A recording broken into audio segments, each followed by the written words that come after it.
Esu sakęs, kad geras tušas yra kaip vyras. Kuo labiau pabaiga, tuo geresnis.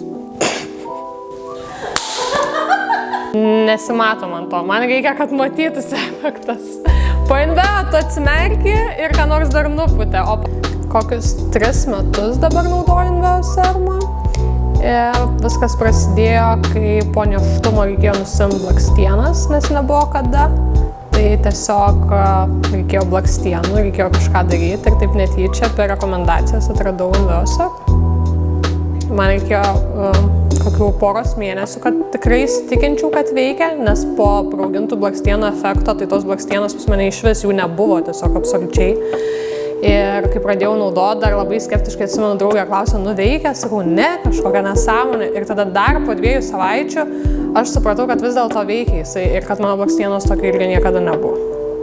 Aš manau, man reikėjo kokių 2 mėnesių taip pilnai, kad aš jau savai įtikinčiau, kad čia mano blakstienos, kad būtų toks pat efektas, kaip prisiauginus ką tik.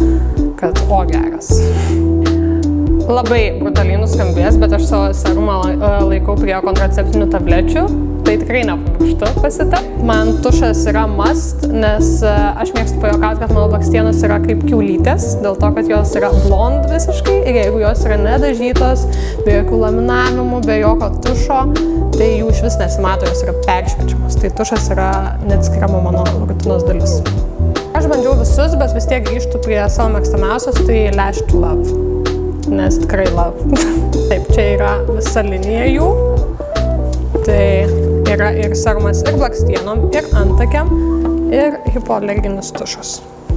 Savo geriausiai draugiai dovanočiau visą rinkinį, paimčiau ir tušą, kuris taip pat skatina blakstienų augimą, ir paimčiau tušą antakiam ir žinoma serumą, kad užsiaugintų tokias kaip mano.